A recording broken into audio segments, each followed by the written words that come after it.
Hola, ¿qué tal? Buenas tardes. Soy Paco Capella del Instituto Juan de Mariana y quiero agradecer antes que nada al Austrian Economic Center y al Instituto Juan de Mariana por organizar el Free Market Roadshow un año más en Madrid con nosotros y a la Universidad Francisco Marroquín, que es donde estamos, por cedernos el local. Y estoy con dos habituales del Instituto y de la Universidad Francisco Marroquín, dos amigos y conferenciantes y profesores. Luis Gómez, aquí a mi izquierda, que es director y profesor en el Máster de Economía Medioambiental de esta casa, y Pablo Losada, que es ingeniero con muchos años. Luis es bioquímico y Pablo es ingeniero con muchos años de experiencia en el mundo de la energía y también es profesor en el Máster de Economía Medioambiental. Y el tema que tenemos hoy es la energía, aspectos éticos y prácticos. Entonces, antes de entrar en el tema de la energía, por lanzar una idea ya a la contra, aunque todavía no está totalmente de moda, se habla del decrecimiento, ¿no? Se dice que nos estamos cargando el planeta o que estamos acabando con los recursos naturales y que vivimos muy mal. Que el PIB no mide bienestar, que el PIB mide simplemente lo que producimos y que parece que no sabemos producir cosas que nos hagan felices. ¿Qué opináis de esto? ¿Debemos decrecer? ¿Lo tomamos en serio esto o no? Bueno, yo esto se lo preguntaría probablemente a mi abuela. Mi abuela, que nació en 1902 y se pasó media vida yendo al lavadero, tenía que caminar 2 horas para ir al lavadero, cargada con cestos de ropa para lavar la ropa de toda la familia. Y cuando por fin, gracias al trabajo de su marido y de su hijo, pudo permitirse la compra de una lavadora, pues ganó 2 horas, dejó de pujar como una burra por la ropa que tenía que lavar y simplemente tenía que ocuparse de tenderla para secar. Yo creo que decir que no hemos prosperado, que no somos más felices, que no hemos conseguido más tiempo para nuestra educación, para disfrutar del tiempo libre, para disfrutar del medio ambiente, me parece una afirmación, me parece una frase perfectamente falaz, ¿no? Sí hemos mejorado, sí somos más felices y no tenemos nada más que salir de nuestro ombligo, de las pelusas de nuestro ombligo occidental y acudir a los países en los que el nivel de bienestar y de progreso y de prosperidad no es el nuestro, no es como el nuestro, para darnos cuenta de que efectivamente esas personas que no disfrutan de aquellas materialidades que nosotros tenemos, no son tan felices como nosotros, ni mucho menos. ¿Qué ocurre? Que esto ha sido generalizando. Como hoy vamos a hablar un poquito de ética y de moral, ¿qué pasa? Que las necesidades de cada uno son diferentes. Hay personas que tienen de todo y no son felices, ya que hablas de la felicidad, y hay personas que no tienen absolutamente nada y son perfectamente felices. Con lo cual, desarrollar una política, ya sea energética, ya sea económica, ya sea comercial, ya sea de vivienda, no importa. Desarrollar una política, generar leyes, pretendiendo que todos los seres humanos que van a estar sometidos bajo esa ley alcancen más rápido, mejor o de manera más funcional la felicidad, bueno, pues es cuando menos un poco orwelliano, ¿no? Yo creo que es tremendamente vanidoso, expresa el hubris que tenemos los políticos o que tienen los políticos en muchas ocasiones y no refleja en absoluto la realidad. La realidad es que las personas, en cuanto nos dejan un poco en paz, y nos dejan aprender, nos dejan negociar entre nosotros, nos dejan comerciar, pero sobre todo nos dejan aprender y nos dejan movernos, somos perfectamente capaces de procurar nuestra propia libertad y la mayor parte de nosotros lo consigue en mayor o menor medida. ¿Qué ocurre? Que cuando no dispones de medios ni para moverte, ni para aprender, ni para negociar, ni para comerciar, no tienes nada más que todo tu día se centra en procurar la supervivencia, no solo la tuya, sino también la de tu familia, lógicamente queda poco tiempo para ser feliz, ¿no? Tal y como lo entendemos en Occidente, repito. Con lo cual, mi respuesta a la pregunta es, pues depende porque cada uno alcanza la felicidad de manera diferente y a mí me parece muy bien que haya gente que quiera alcanzar su felicidad alimentándose, por ejemplo, solamente de lo que cultiva en el huerto de su balcón, pero también me parece muy bien que haya personas que quieren alcanzar la felicidad yendo al supermercado y en media hora resolviendo con la cesta de la compra la comida de la semana. Entonces, es complejo el tema. Pablo. Bastante de acuerdo con lo que dices, Luis. Yo lo que sí tengo bastante claro es que políticas que deliberadamente busquen el decrecimiento económico no solamente no van a traer la felicidad general a las poblaciones, sino que van a traer crisis sociales de primera magnitud y probablemente a corto o medio plazo incluso conflictos de los que casi tenemos olvidado en los últimos 40 años que el crecimiento económico ha sido excesivo e insostenible, como dirían muchos. Quiero aclarar que cuando hablo de felicidad no estoy diciendo solo algo como hedónico, solo psicológico, sino bienestar en general. O sea, se supone que se habla de índices de bienestar que van más allá de lo económico. O sea, que al final parece que crecer es mejor, ¿no? Tal como se mide el crecimiento es porque por lo que producimos e intercambiamos y es porque alguien lo quiere. Es que estamos siempre en el tema, Paco, de la terminología. A ver, crecer. Yo cuando saludo a las personas que me leen en todo el mundo, saludo siempre deseando a todo el mundo que me lee libertad y prosperidad, no deseo crecimiento. Yo no deseo riqueza. Yo deseo libertad y prosperidad. ¿Y en qué consiste esto de la prosperidad? Esto de la prosperidad consiste, es muy sencillo, vuelvo otra vez al ejemplo de la comparación con las personas que yo he conocido en países fuera del ámbito occidental, ¿no? Yo cuando me levanto un sábado por la mañana, mi mayor preocupación es a ver a qué hora quiere mi mujer ir a hacer la compra. La segunda preocupación es cómo van las flores en mi jardín. Y la tercera preocupación es conseguiré hoy que mi hijo venga conmigo de paseo al bosque. Si yo viviera en otras circunstancias, y no importa bajo qué régimen legal, y mi preocupación un sábado por la mañana fuera ¿qué voy a dar de comer a mi familia hoy por la noche? ¿Cómo voy a encender la calefacción sin tener que ir a la selva a robar madera? ¿He recogido ayer las boñigas de mis cerdos para poder encender la hoguera? Si esa fuera mi preocupación, lógicamente no puedo hablar de que esa persona es una persona próspera y que pueda disfrutar prosperidad. Entonces, no podemos caer en la trampa de utilizar terminologías de manera absolutista. Lo que tenemos que intentar es, tú ya sabes que yo soy un gran defensor de aplicar la teoría de sistemas dinámicos complejos a la realidad que nos rodea. Y según la teoría sistémica, cada elemento de un sistema debe de ser valorado y juzgado y analizado por sí mismo en su contexto para de esa manera intentar obtener una visión más general que me permita disfrutar, que no programar, las emergencias positivas de ese sistema cuando funciona. Que, ojo, también las hay negativas, pero bueno, eso es otro tema. Somos 8.000 millones de personas en el mundo y buscar el decrecimiento económico para la sostenibilidad del planeta es un lujo de los habitantes del primer mundo y de los habitantes muy ricos del mundo en desarrollo. En estos momentos hay 700-800 millones de personas sin acceso a agua potable, hay 1.500 millones de personas sin acceso a la electricidad y en el mundo ha habido en los últimos 50-60 años 3 momentos de crecimiento económico medido como retroceso del PIB global, que ha sido la crisis de los 70 ligada a la crisis del petróleo, la crisis del 2009 con la crisis bancaria y la crisis de la COVID del 2020. Por centrarnos en esta última, simplemente la disrupción de la cadena de crecimiento durante un par de meses ha conseguido, tiene el triste récord de haber conseguido que la tendencia decreciente en el porcentaje de personas malnutridas en el mundo se haya revertido completamente y el número de personas malnutridas se haya incrementado en más de 100 millones de personas a nivel mundial. Como ejercicio de lo que puede ser un decrecimiento, empezamos con la economía, pero luego pasaremos a la energía. En el consumo o en el crecimiento económico yo creo que ya va a una buena prueba de lo que puede venir detrás.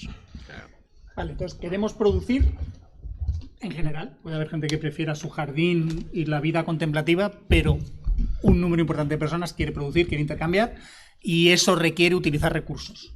pero desde hace bastantes años nos dicen que los recursos naturales se están acabando. Nos lo vienen anunciando desde el informe Club de Roma, hace ya ¿cuánto? 50 años así, 50 años. Que va a llegar el pico del petróleo, que se va a acabar todo. Y si no se acaba todo, el argumento siguiente es que nos estamos cargando el planeta, que estamos acabando con la biodiversidad, que estamos invadiendo muchos hábitats naturales y sobre todo que estamos alcanzando ciertos límites ecológicos que no deberíamos haber sobrepasado y que ya hemos sobrepasado casi todos y que tenemos que frenar y volver para atrás. Incluso el tema clave en todo esto es el cambio climático, pero no solo. Y que eso, hay gente que llega incluso a realizar afirmaciones catastrofistas como que todo esto puede suponer riesgo existencial. O sea, que se puede agravar y que podemos perder el control. ¿Cómo veis esto? Primero, como bien dices, las profecías apocalípticas no vienen ni siquiera del Club de Roma, vienen de 1798, con Malthus. La historia de que los recursos son finitos es una historia que es cierta. Evidentemente los recursos no son infinitos, pero en términos prácticos son probablemente mucho más infinitos que finitos. Intento explicarme. Yo estudié en el colegio en los años 70, 80. Entonces quedaba petróleo para 25 o 30 años. Hoy queda petróleo, quedan reservas probadas de petróleo para el consumo actual, que es unos 100 millones de barriles día, para los próximos 50 y tantos años. De gas para el mismo tiempo, entre 50 y 60 años. Y de carbón, que se iba a acabar. Ya a finales del siglo XVIII se empezó a hablar de que el carbón se iba a acabar, quedan para más de 100 años del consumo actual, que por cierto es el triple de consumo que en los años 60. Porque la gente cree que el carbón se va dejando de utilizar, pero no es que se vaya dejando de utilizar, es que se utiliza más petróleo, mucho más gas, y por lo tanto el carbón, que continúa creciendo su consumo, o ahora mismo llegando, parece, a un máximo, es muy superior al que había en los 60 cuando fue sobrepasado por el petróleo, o en los 80-90 cuando fue sobrepasado por el gas en términos energéticos. Por lo tanto, yo no creo que haya nadie en estos momentos que pueda decir dónde están los límites exactos del planeta, porque el ser humano, con el ingenio que tiene y con la tecnología que tiene, consigue transformar en recursos cosas que antes no eran recursos económicamente hablando, y consigue optimizar su consumo de una manera muy superior. Antes comentaba contigo, antes de empezar la conversación, que hoy el parque de vehículos que hay en Europa es muy superior al que había hace 30 o 40 años, y sin embargo consume menos litros de combustible que los que consumía hace 30 o 40 años, porque son motores muchísimo más eficientes que lo que eran antes. Sí, perfectamente. Yo le he dejado que Pablo comenzara a responder tu pregunta, porque yo sé que Pablo tiene los números muy claros en la cabeza. Y los números muy claros en la cabeza nos invitan a pensar en lo siguiente. ¿Qué duda cabe? La acción humana, ojo, toda acción humana, con nuestras acciones, ejercemos una presión sobre nuestro entorno natural. Eso es absolutamente innegable. Lo que ocurre es que esta presión que ejercemos sobre el entorno natural, nosotros tenemos la disposición, la capacidad intelectual de limitarla, de planificarla y de corregirla, que es algo de lo que pocas veces se habla. Últimamente escuchamos mucho hablar sobre el catastrofismo y que hay que aplicar el principio de precaución, que a todo le llaman principio de precaución, cuando en realidad se está hablando de prohibicionismos. El principio de precaución o el ser precavido, el hecho de ser consciente de lo que uno hace, se puede ver desde dos puntos de vista. Yo me imagino que aquí, dada la edad, muchos de ustedes tienen hijos, otros quieren tenerlos y otros han tenido experiencia con sus hermanos. Uno ve a un niño en lo alto de una escalera y entonces el principio de precaución, la precaución se puede interpretar de dos maneras. Se puede interpretar de una manera catastrofista: este bebé se va a caer y se va a romper la crisma. Pero también se puede interpretar desde el punto de vista de hacer un buen análisis de riesgo. Y un buen análisis de riesgo significa valorar la motilidad del bebé, valorar su capacidad de escuchar una voz de atención, valorar la posibilidad que yo tengo de poner cojines en la escalera. Atención, es que puedo poner cojines en la escalera. Es que yo no tengo por qué llegar a un determinado territorio a explotar litio, que es un metal que está ahora de moda, y limitarme a hacer un agujero y a vaciarlo. Es que yo puedo desarrollar una estrategia de explotación minera que me permita ir, al mismo tiempo que extraigo mineral y muevo tierra, volver a mover la tierra para intentar recuperar el entorno en un estado más natural, no tan natural como en el que me lo encontré, pero que con el paso de 5, 6, 10 años va a terminar siendo un entorno perfectamente natural en el que nadie va a ver que yo he estado ahí explotando litio. Es decir, disponemos de herramientas técnicas, pero también intelectuales, lo que es el análisis de riesgos, que nos permiten de alguna manera realizar nuestra actividad minorizando o aminorando en este caso el impacto que generamos y que nos permiten también valorar in situ, porque también hay que verlo desde el punto de vista regional. Hay terrenos en los que una explotación minera va a causar un impacto muy cercano a la irreparabilidad, y hay terrenos en los que va a generar un impacto perfectamente reparable. Esto no me permite prohibir cualquier tipo de actividad minera en cualquier sitio, sino que me obliga a hacer un análisis de riesgo en aquella zona en la que quiero hacer una explotación. Por un lado. Y por otro lado está lo que apuntaba Pablo así de refilón. Es que nosotros somos capaces no solo de, con nuestra tecnología, mejorar la eficiencia en el uso de recursos, no, es que somos la única especie del planeta capaz de crearlos. Es que ahora mismo estamos alimentando a 8.000 millones de personas, mentira, hay unas cuantas que están pasando hambre, a 7.000 millones de personas con la misma superficie cultivada que cultivábamos hace 30 años. Hemos multiplicado por 10 la producción de cereales, hemos multiplicado por 10 la producción de maíz. Esto no lo pueden hacer los leones. No pueden multiplicar la población de gacelas, nosotros podemos multiplicar la población de vacas. Es más, podemos montar un laboratorio y empezar a abandonar el uso de las vacas para comer carne sintética creada en un laboratorio. Esto tampoco lo pueden hacer los leones, ellos no pueden hacer gacelas sintéticas. Entonces, efectivamente, sí, toda actividad humana tiene un impacto medioambiental, pero es que nosotros tenemos herramientas para analizarlos, corregirlos y, como vengo diciendo, los recursos cambian. Hoy utilizamos carbón, mañana utilizamos petróleo, pasado mañana utilizamos energía eólica, o hoy utilizamos cobre, mañana utilizamos fibra de vidrio, y perdón la palabra, por Dios, el alemán, y lo que nos traiga el futuro, ¿no? Entonces, ahora mismo se está poniendo de moda la energía de fusión.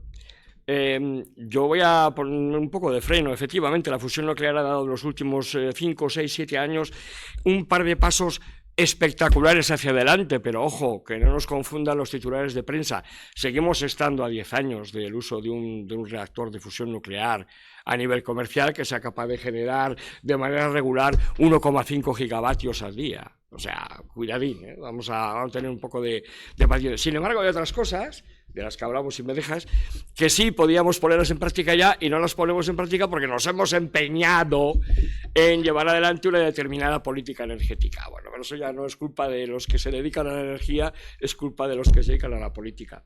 Vamos a ir yendo hacia el tema de la energía, pero antes os quiero lanzar 2 autores y 2 libros para ver que me deis vuestra opinión, también para que la audiencia los conozca. Por un lado hay un libro que se llama More from Less, no sé si está traducido, más a partir de menos o más con menos, sí, de Andrew McAfee, que es un estudio de lo que tú dices de cómo el ser humano puede crear recursos o aprovecharlos de forma cada vez más eficiente. Claro. Y es un trabajo muy bueno. Pero luego también os recomiendo otro autor que es, bueno, se escribe Václav, pero se pronuncia Václav Smil, que todos sus libros son una maravilla, sí, y sobre todo es un autor que no solo se sabe la teoría, sino que se sabe los datos, se conoce todos los mercados y todos los procesos de ingeniería, se lo sabe todo, es espectacular leerlo. Y su resumen es, sí, todo esto es verdad, pero tengamos en cuenta los números de lo que estamos produciendo ahora y cómo dependemos de ciertas cosas. Y dice, fertilizantes, sobre todo amoníaco, plásticos, el mundo no puede vivir sin ellos, acero, o sea, todo lo que es el mundo del hierro del acero, y el mundo del cemento y el hormigón. las cantidades que se produce de todo eso y que necesitamos, los recursos materiales y energéticos que todo eso requiere, no van a frenarse así de repente y a cambiar, salvo que haya un cataclismo social y económico. Entonces, lo que critica esta autor es que todas estas pretensiones de reformar los modelos económicos y parar todo y consumir cada vez menos recursos es como muy utópico. Que eso es, sobre todo el pretender hacerlo en 5 años, en 10 años. Dice, esto puede durar decenios y hay cambios que todavía no se han producido. Por ejemplo, no se ha abandonado el carbón cuando ya existen otras energías y no se va a abandonar el petróleo, aunque tengamos muchísimas energías renovables y nuclear. ¿Cómo veis estos dos autores, estos libros, estas ideas? No conozco ninguno de los dos libros, he leído bastantes artículos de Smil, es un tío cojonudo, es un tío realmente bueno. Y lo que decías ahora al final, el problema es intentar cambiar la estructura industrial y productiva de un mundo en un tiempo récord. Estamos hablando con el Acuerdo de París, o como lo quieras llamar, que quieren hacer una transición energética que prescinda por completo, que elimine por completo los combustibles fósiles en 28 años quedan ahora, lo quieren hacer para 2050. Eso es, primero, yo diría que es físicamente imposible, ¿vale? Porque con un pequeño número gordo que puede hacer cualquiera, incluso asumiendo que la energía final que se consume en el mundo no va a aumentar, cosa que es hartamente improbable. Vamos a ser, de aquí a los próximos 30-40 años, seremos 800 o 1.000 millones más de personas, antes de tocar pico a mediados de siglo, que es lo que parece que vamos a tocar pico poblacional. Obviamente, en los países menos desarrollados, se va a producir un incremento del consumo de energía, salvo cataclismo social que yo desde luego no desearía en ningún caso, y por lo tanto el consumo de energía final va a subir durante las próximas décadas. Bueno, pues aunque no subiera, simplemente eliminar el consumo de energía fósil final que hay ahora mismo en el mundo equivaldría a... Y hablo solamente de producción de energía, no hablo de lo que significa todo el resto de transformaciones que requiere Net Zero, cambiar la producción de acero, cambiar la producción de cemento, que inherentemente llevan emisiones de CO2 asociadas, cambiar la ganadería, que inherentemente genera, los usos del suelo generan emisiones de CO2, no me refiero solo a eso, equivaldría a inaugurar cada día, durante los 10.000 días que quedan de aquí a 2050, una central nuclear de 1 gigavatio de potencia. Eso no va a pasar. O sea, desde que ha empezado la energía nuclear a hoy, se han inaugurado 400 centrales nucleares en el mundo. Quedan 10.000 días hasta el año 2050, no se van a inaugurar 10.000 centrales nucleares. Y desde luego no va a pasar eso en paralelo al reemplazo de 1.500 millones de coches por coches eléctricos o por coches de hidrógeno, ni va a pasar en paralelo a la sustitución de cientos de millones de calderas de gas por bombas de calor, ni van a suceder todas las transformaciones o todas las líneas de transmisión eléctrica que se van a tener que hacer durante los próximos 20 y tantos años. Por lo tanto, es un poco absurdo fijarse objetivos maximalistas en 20 y tantos años. La transición energética va a suceder y además hay buenas razones para que suceda. Se me ocurren muchas razones para dejar de depender de los combustibles fósiles. Los combustibles fósiles, primero, son finitos. Decía antes que quedan para muchas décadas, posiblemente puedan quedar para siglos, pero en un determinado momento se van a acabar. Segundo, son cosas sucias. Cuando tú quemas, sale mucha porquería al quemar combustibles fósiles. Si puedes tener lo mismo al mismo coste, más limpio, no hagas el idiota, no quemes combustibles fósiles. Tercero, geopolíticamente, las grandes reservas de combustibles fósiles están muy a menudo ubicadas en países inestables que generan problemas de tipo geopolítico con el resto del mundo. Por lo tanto, es otra razón más que sería conveniente para poder dejar de depender de los combustibles fósiles. Pero creer que se puede hacer en 20 y tantos años es un disparate.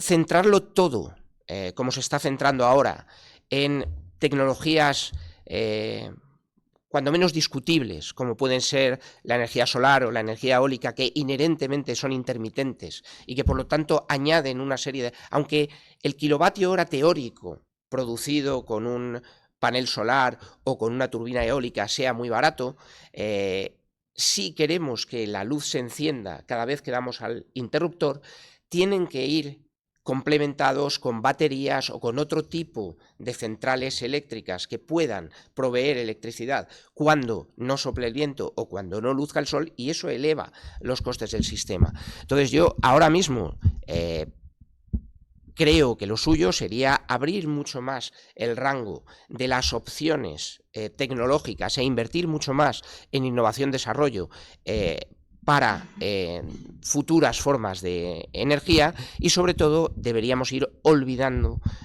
el marco temporal que nos hemos fijado, porque además nos puede conducir a lo que ya está pasando en los últimos tiempos, que las empresas y los países que tienen combustibles fósiles y que deberían estar haciendo inversiones muy importantes para atender una demanda de combustibles fósiles que no solo no está bajando, sino que está subiendo, al no hacer las inversiones necesarias, nos vamos a encontrar con que al mínimo tirón de la demanda que haya, veamos unas subidas muy fuertes en el precio de los productos energéticos, y eso genera tensiones muy duras sociales y económicamente.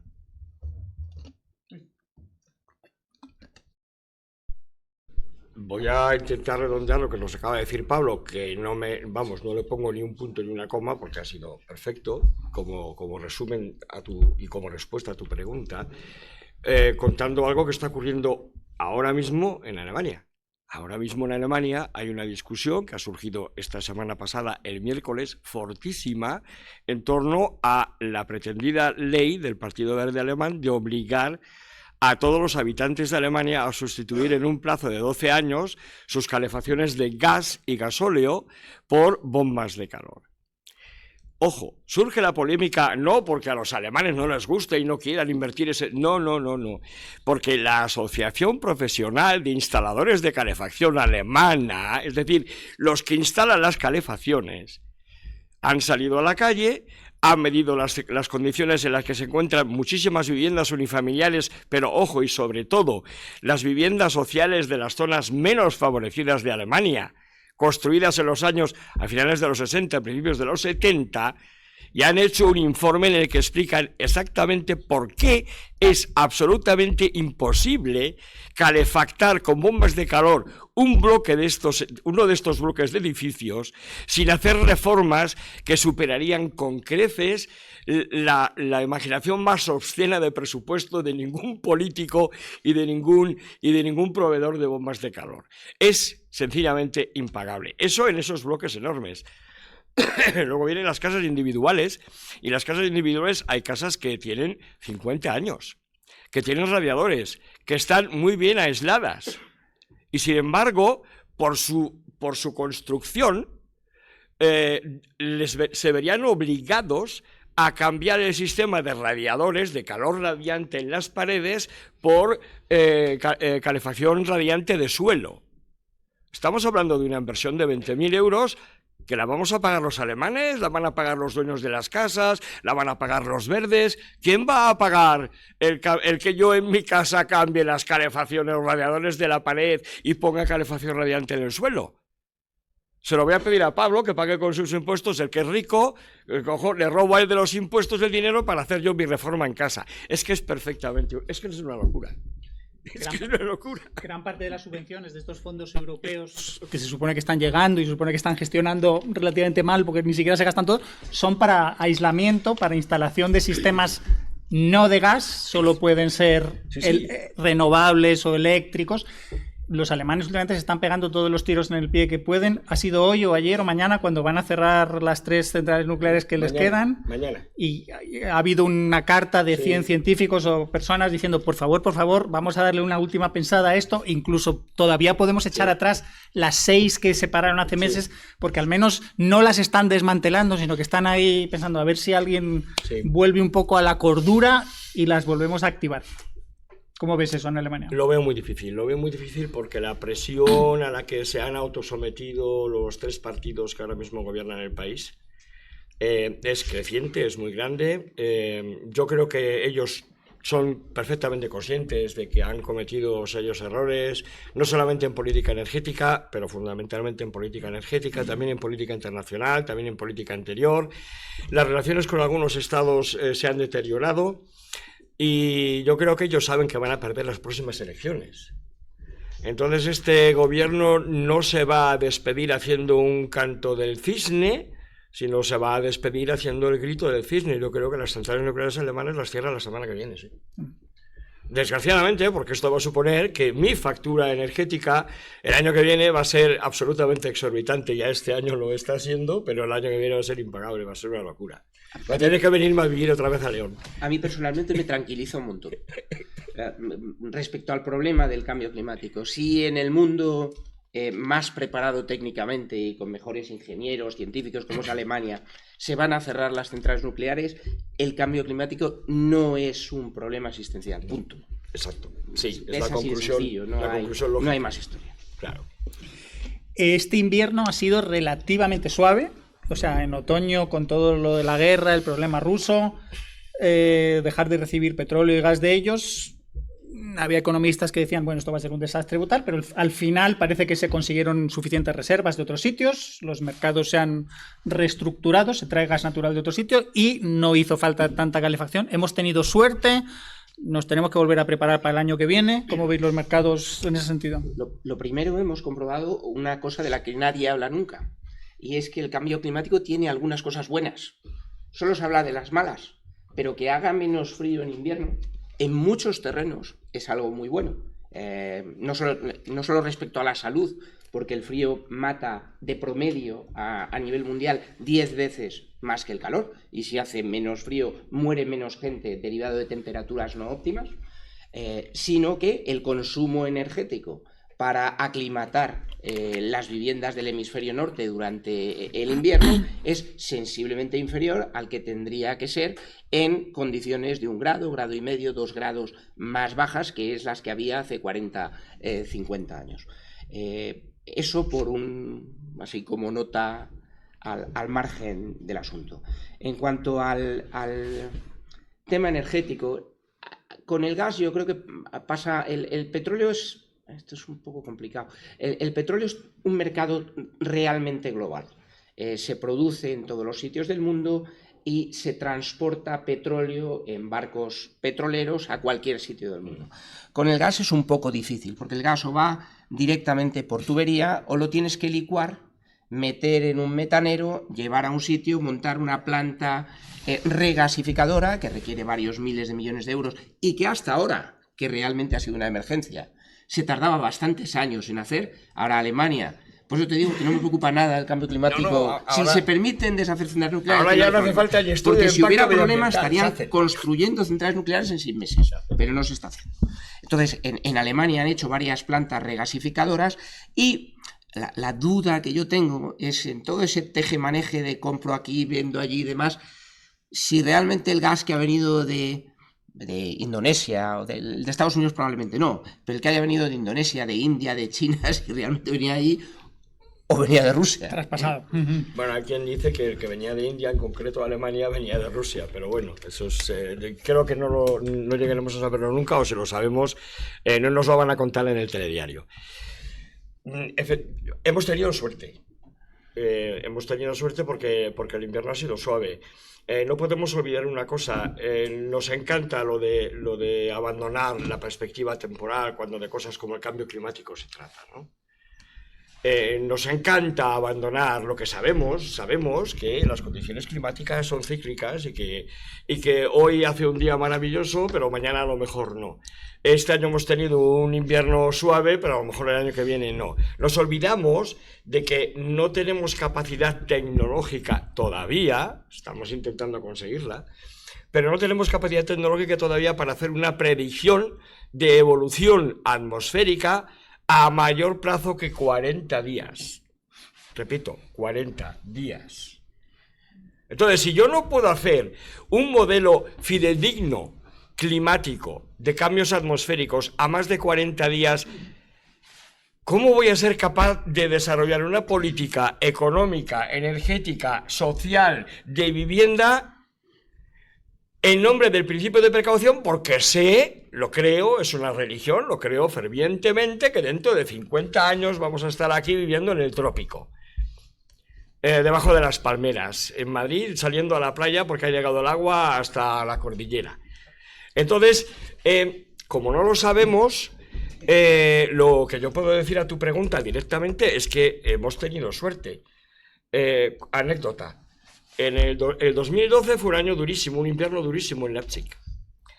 Llevaban pero años ya diciendo que es el cambio climático, que si esto va a ser jauja, que si nos vamos a convertir en la Cuba de Centro Europa, que si no sé qué, que si no sé qué más. Ese año cayó nieve para dar y tomar. Tuvimos 1,5 metros de nieve en enero. Atención, de repente se paran los tranvías, se paran los autobuses, no hay transporte público, 15 días. Y cuando les preguntan a los gobernantes de la ciudad cómo ha sido esto posible, la respuesta fue irónica, pero verídica. Bueno, habíamos confiado en que el cambio climático iba a proporcionar inviernos más suaves y nos habíamos deshecho del 50% de los medios materiales para combatir la nieve en invierno. Lo habían vendido todo, no tenían sal almacenada. Lección aprendida del 2012. Este año, cada vez que el Deutsche Wetterdienst anunciaba mañana o pasado mañana, que es lo que sabemos que mañana o pasado mañana vamos a tener 2 grados bajo cero, sacaba las máquinas y llenaba la ciudad de sal. No fuera que cayera una nevada y tuvieran que parar otra vez a los tranvías. Entonces, ahora ya tenemos sal. Es decir, hemos tenido suerte, pero también hay que reconocer que la demanda energética no ha sido tan alta, por un lado, y por otro lado, el mercado nos ha vuelto a demostrar que es capaz de generar y de crear nuevas rutas, pero es un proceso lento, lo apuntabas tú antes, a mí me llama la atención. Ojo, las cadenas logísticas complejas no se reparan ellas solas en 2 meses cuando llevan paradas un año. Y termino con esto probablemente mi intervención hoy. Industrias maravillosas que hemos ingeniado los humanos y que nos parecen fabulosas, el reciclado del vidrio. Yo no sé si ustedes saben que para reciclar el vidrio hace falta primero tener un camión que gasta gasolina o gasóleo para recoger el vidrio y llevarlo a una vidriera. Hace falta una vidriera, que es una estructura gigantesca de hormigón, con unas cadenas gigantescas de acero. En la vidriera necesitamos una bañera de reciclado. Una bañera de reciclado es una bañera enorme, calefactada con gas o petróleo. Porque gracias a esa calefacción puedo meter el vidrio que los ciudadanos hemos reciclado tan pacientemente para derretirlo, mezclarlo con arena y volver a hacerlo reutilizable. Bueno, pues como ya no tenemos la misma cantidad de gas que teníamos, durante este invierno en Alemania la recogida de vidrio reciclado se ha tenido que detener, al menos oficialmente reconocido, 4 veces. Yo puedo dar fe de que más, porque yo he ido fines de semana a tirar el vidrio a las zonas de recogido y no he podido porque estaban los contenedores absolutamente abarrotados. Para que nos demos cuenta de que cosas que creemos que estamos haciendo bien dependen de cosas que luego nos dicen que no estamos haciendo bien. Y al final lo que tenemos es un montón de basura que creíamos estar reciclando maravillosamente bien al lado de casa, ¿no? En los contenedores de vidrio. Es un detalle. La idea de reducir, reusar, reciclar suena también. El problema es que cuando miras los números y ves lo que se está haciendo de verdad, dices, esto tal vez es carísimo. Tal vez para cosas como el aluminio, claramente sí. Claro. Papel, cartón, sí. Probablemente también. Vidrio, parece que sí. Otras cosas es cerca del disparate porque te estás gastando más energía de la que sacas. Paco, o estás tirando recursos. Es que la economía circular, que parece que es un invento de ayer. Pero es que si llevamos toda la vida haciendo economía circular. De lo que merece la pena. Claro, de lo que merece la pena. Vamos a ver, es que yo no sé quién de ustedes recuerda que sus abuelos tirasen las cosas cada 2 meses. Es que en mi casa las cosas se reutilizaban y reutilizaban hasta que ya no se podían reutilizar. Que no es un invento nuevo lo de la energía, lo de la economía circular, que llevamos toda la vida haciéndolo. Los seres humanos, como seres humanos, no mi abuela. Ella también. Lo que es nuevo es cierta petición por parte de determinada gente para que sea casi obligatoria. Sí, bueno, la impostura, claro. Último tema o 2, ya y cerramos. una energía de la que no se habla, y os invito a que si sabéis digáis, ya os lo digo yo, la geotérmica. Hay gente en Estados Unidos diciendo, la geotérmica es renovable, prácticamente eterna, la tiene todo el mundo en todas partes, la tecnología básicamente ya existe porque es cavar y luego poner una serie de turbinas. ¿Y qué trabas se encuentran? Y con esto conecto con el otro tema que quería traer. Trabas regulatorias. Claro. Los estudios de impacto ambiental, la famosa EPA, Environmental Protection Agency en Estados Unidos, y esto también pasa en España. El Instituto Ostrom, por ejemplo, el Instituto Amigo Liberal en Cataluña, se queja de que en Cataluña no pueden poner más energías renovables tipo molinos o paneles solares por la cantidad de trabas regulatorias que hay. Que a veces dices, bueno, son los burócratas o que en muchos sitios no quieren. Todo lo que ha habido ahora en la España vaciada, que dice, ¡buah! ¡Qué vergüenza es esta de que nos vienen ustedes a poner paneles y molinos y se llevan ustedes el dinero! ¿Cómo resolvemos esto? ¿Cómo veis lo de la geotermia y lo de las trabas regulatorias? La geotérmica es, para mí, es mi gran esperanza, entre comillas. 20 kilómetros bajo tierra, en cualquier lugar del planeta, la temperatura son aproximadamente 500 grados. Si tú fueras capaz de inyectar agua y calentarla con esa temperatura, generarías vapor de agua, moverías turbinas... No hay que llegar a 500 grados, con llegar a 100 te basta. Bueno, mejor... hay, por un lado, la energía geotérmica más superficial ya se está utilizando en sitios como Suecia, como Islandia. Sí. En España no, en las Canarias se podría hacer, pero no se puede hacer por regulaciones. Pero la energía geotérmica profunda se encuentra dos barreras. Una técnica, que es cómo llegar a 20 kilómetros de profundidad sin que los materiales se te destrocen. Hay alguna compañía que está avanzando rápido con temas, es algo parecido al fracking, lo están haciendo con microondas, están rompiendo y creando canales vía microondas.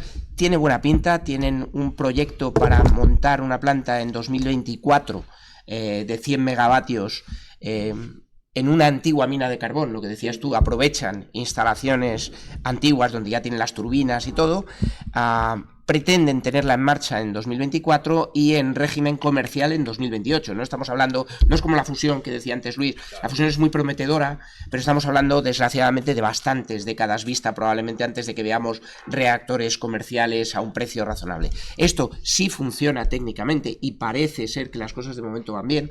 Podríamos verlo en funcionamiento en un corto plazo de tiempo y además...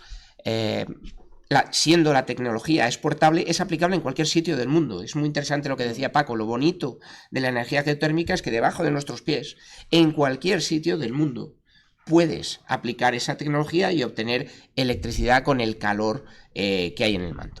Calor que alguno empezaría a decir que es un recurso finito, pero bueno, creo que hay para varios millones de años de consumo actual, con lo cual no sería mayor problema. El problema vendrá, como bien decía, como bien apuntaba Paco, por las regulaciones y por los movimientos ecologistas / decrecentistas que dirán que taladrar genera terremotos, altera los acuíferos, todo lo que haga falta para impedir que podamos tener una energía, si no renovable, casi infinita, probablemente barata y constante y gestionable, a diferencia de lo que son las renovables ahora más en moda. Incluso por contaros una cosa de cómo puede esto contribuir a prevenir una posible catástrofe. Uno de los riesgos relativamente existenciales de los que se habla de vez en cuando es que en Yellowstone, el parque norteamericano, hay una caldera volcánica brutal, pero brutal. Y el día que aquello explote, igual el resto de la Tierra sobrevive o no, según cómo sea la explosión. Entonces ya hay gente que está diciendo, hay que empezar a extraer energía de geotérmica de ahí rápido, todo lo que podamos. Luis. Yo coincido perfectamente con Pablo, además, los que me vieron el año pasado aquí ya me escucharon hablar sobre la geotermia. Yo también considero que es una de las energías del futuro, sin ninguna duda. Lo que yo quería contar hoy sin falta, y como sé que nos quedan 2 minutos, lo voy a contar rápidamente porque es una nueva tecnología de almacenamiento de energía que a mí se me antoja por su sencillez, simplicidad e ingeniosidad absolutamente revolucionaria. Es que un grupo de ingenieros alemanes se pusieron manos a la obra y dijeron, vale, de acuerdo, que tenemos un problema porque aquí tenemos 40 turbinas eólicas y 20 hectáreas de placas solares, y cuando haces tenemos energía, pero si no hay sol y no hay viento, la hemos desperdiciado. ¿Qué hacemos? Oye, que tenemos en la cuenca del Ruhr un montón de minas abiertas con pozos en vertical de entre 500 y 700 metros. Muy fácil, conectamos las turbinas eólicas y las placas solares a un sistema de cuerdas y entonces lo que hacemos es, cuando están funcionando y generando electricidad, sirviendo la que sobra, la utilizamos para subir desde el fondo de esa mina sacos y sacos y sacos de arena que hemos metido previamente ahí.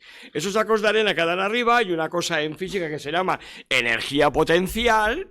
Y hay una cosa, un invento humano que se llama generación de energía por sistema de frenado de motores, que es lo que utilizan los coches híbridos. Entonces, en un sistema similar, lo que hacen es, cuando la eólica y la solar dejan de funcionar, dejan caer la arena en sacos enormes, de 4 toneladas cada saco, 500 metros, y generan el doble de energía de la que habían almacenado, de la que habían gastado para subir la arena. Señores, si es que tenemos las cosas ahí. Esto de generar el doble no me sale. Tienes que generar lo mismo o menos. No, lo mismo o menos no. El doble, porque date cuenta de que tú lo que estás haciendo es mover con un coste mínimo de energía una arena con un sistema de poleas, y lo que estás haciendo no es simplemente dejarla caer, sino que estás dejándola caer, lo cual ya genera una energía potencial que es la misma que gastaste. Pero es que además estás también generando por rozamiento, con los sistemas que utilizan los coches híbridos de frenado, un plus en energía que no estaba ni en la arena ni en el proceso inicial de tal. A lo mejor resulta que nos dijeron el doble y no es el doble, es un 32% más o un 17%, me da igual, es más. No puedes violar el primer principio de la termodinámica y tampoco el segundo, pero bueno. Oye, discutámoslo con ellos. Oye, para que veáis una cosa, a mí siempre me habían hablado de las bombas de calor y yo tenía una en casa desde hace siglos y siempre pensaba, esto usa electricidad, esto tiene que ser carísimo, el gas es más barato. Solo cuando el gas se ha puesto por las nubes empecé a usarla y dije, al ver la factura de la electricidad, dije, pero si esto es realmente súper eficiente. O sea, que son muy buenas, hay tecnologías son muy buenas, claro, que funcionan de maravilla. Y yo no sé si tenemos tiempo para alguna pregunta o comentario, me dicen que no, hay que ver. Pues nada, muy interesante ha estado todo. Gracias, Luis, Pablo. Muchísimas gracias.